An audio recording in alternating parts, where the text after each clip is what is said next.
Cool cat. Hey, look, you're You're busy. You didn't see that. I didn't. No.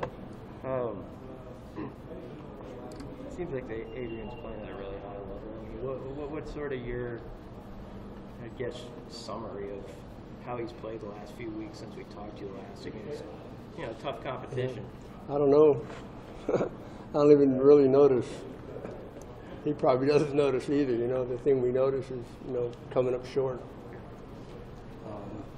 So I guess I'll reflect on that once the season's over. But right now, you're just embroiled in weekly preparation. I don't look at that stuff.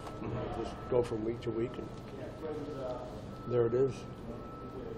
What do you tell a guy when he does have such a good game, especially in that second half, when you have the critical mistake at the end? How do you pick him up after that?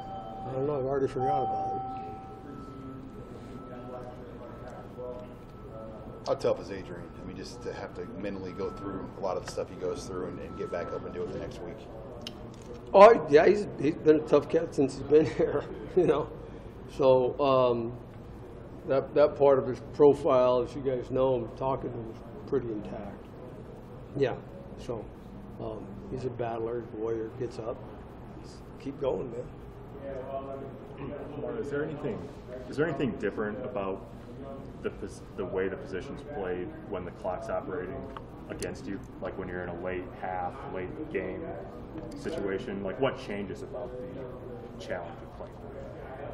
Well, there's certain things just that are unacceptable. You saw one of them. Yeah. But not taking sacks. Those sorts of things, and those are reminders that we go over on the sideline before he takes the field. So just some of those sorts of things, can't take a sack, get the ball out of bounds, and all those sorts of things.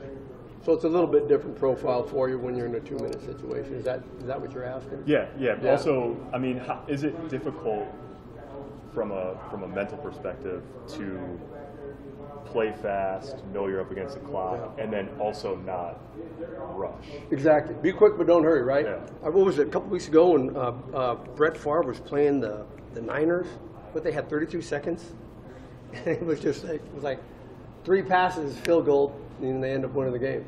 But that's from years of experience and so on and so forth, and being around the same kind of guys he's always had. But there's obviously a little bit of added pressure in terms of that with regards to the normal time of a game, certainly. Like just try not to let it bother you, and that's why we do it every day. Like the third to last play of your guys' drive. When we see that, we think, well, he overthrew Levi. Is that what you see when you're watching it, or was there something mechanically there where he actually went through his process too fast and throwing that crossing route, and it ended up being high? Does that make sense? Yeah. When you watch that, what do you see versus what we see? Well, there was obviously they're pressuring him, right? Yeah. Yeah, and so he was trying to get that thing thrown hot, and it probably caught him a little bit by surprise because I think in his brain he thought he was protected, and so I think that flashed in his brain. Now, it's hard for me. And I got to try to get myself in a position where I can kind of see what's I can see what's going on. You used to have that advantage before you always did. Yeah, so I got the challenge just because I'm a hobbit, so it's hard for me to see. So I got to try to get as far away as I possibly can, and sometimes I can, and sometimes I can't. Where do you station yourself on that last drive then? Are you all the way down, like on the other side by the 20, the opposite 20? On the opposite 20, yep. And they're going out, and then it just flips around for me. Yeah. Are you liking it down there? Yeah, it's been. I think it's been really. You guys asked me this the last time, and I think it's been beneficial for Adrian, because it's more hands-on for me. I can give him reminders all the way through, and so on and so forth. And the challenge was, am I going to be able to give him some insight as to what's happening in the next series? Well, we've kind of ironed that out. So that's why I stay by him. If I hear Coach Frost and Coach Lubick talking, and they're talking about the next series coming up, then I'm relaying that information to Adrian. So I think overall it's been good. In our first question, you said your brain's already on to the next game. You move on to the next game after. How does Adrian do at that? I mean, he obviously that was a hard loss to take. How does he come back Monday, Sunday, whatever? They're all hard. Well, the guys know since I've been here, you know, you get 24 hours, man. You get 24 hours, and that's it. And then we're on to the next one. And I usually, on Sundays, give him a call or text him, and we have a conversation. Just want to know how he's doing. And usually, I'm more on a suicide watch than he is. But then when Monday comes, man, it's great when I'm around the guys again. You know, and I kind of get myself bounced back. But yeah, he's been good with that. Frost mentioned to us that the AD came around to all you guys, Trev Alberts, and talked to you. I appreciate that. Or? That's always appreciated and special. You know, when you come off a tough loss like that, man. You know, and we've been battling for, you know, just trying to get this thing cranked up. Now we're close, but God, it just. Yeah. It's heartbreaking sometimes. Was that the hardest one, or was Michigan State? Because that was almost out of your guys' control. I don't know. You know, God, we're all. I suffer a loss. Sometimes it doesn't matter who it's against. It's just because you work so hard, you know. Yeah. And you put your heart and soul to every game. When you come up short, man, it's just hard. Frost said that was the most fun he had, maybe coaching in a game up until, I mean, obviously the last couple of minutes. I mean, does fun go through your brain in a game like that? Like, was the second half or not? I don't know. I must be a weird cat, man, because I don't even think about those sorts of things until the game is over, you know? Yeah. Right? I'm up until the end of the game, you know. I guess I walk what I preach. I tell Adrian and the guys, there's no time to celebrate and no time to get pissed off and so on and so forth and angry until the game's over. So I guess I'm a little bit emotionless to some degree. In the first two seasons with Adrian, there was times when, you know, he missed a game in 2 games due to injury. Obviously, he's played the full way. He took the big shot against Michigan State. He hasn't taken off and scrambled quite as much the last couple of weeks. Is that game flow? Is that by design? Are you trying to keep him from taking shots? No, you don't want to take guys' stinger away, you know. Just let him play the game as he sees fit to play it, right? So we haven't dampened that part of his game at all. You know, just got to let him play. Has he gotten better at avoiding taking big hits in the course of play? Yeah, you know, he has taken a slide a couple of times, which was pretty good to see. Yeah. And I think he's getting better at just knowing when, hey, it's over. I'm going to give myself up like a wildebeest. Okay, I got the ball. It's done. Okay, let me just go down. Right?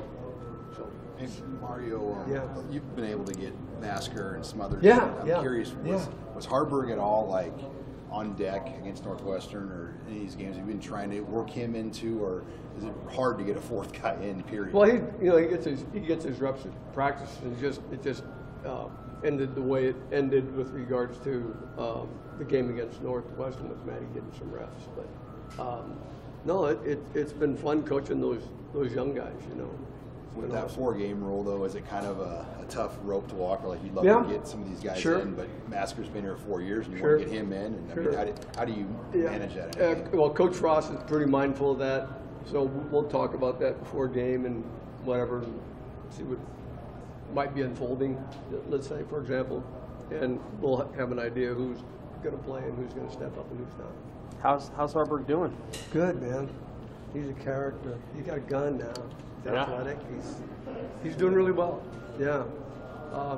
It was a little bit of adjustment for him, like all high school quarterbacks, but more particular for him.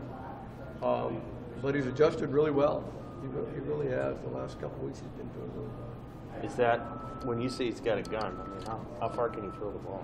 Oh, I don't know about far. I don't know that I've tested that piece of the puzzle, but he can rip it pretty good now. Are there routes that he's able to make that, you know, not every quarterback can? What are those routes? Yeah, I think that'll probably be coming up as more as he's in our offense. Yeah, but guys with guns like him, well, you guys watch Patrick Mahomes play. I mean, he can make throws just like Aaron can. not a lot of guys can make. You know. Do you tell him though, like your time will come? Like don't, we want to get you in the game, but don't be frustrated by it. Your time's going to come. Do you have to kind of tell a young kid that sometimes? Or? On the plains of hesitation lie the white bleached bones of the millions who thought to wait, and in waiting they died. So I tell them, don't wait, man. Get going. Don't wait till next spring. Don't wait till you're a junior. Get going now.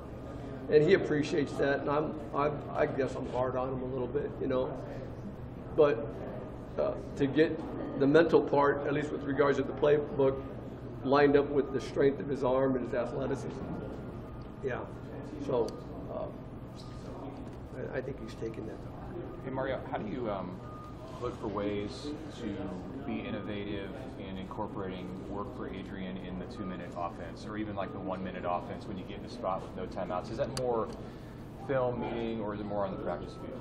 Well, it's a combination of the two, right? Just having that experience during practice when we go clutch,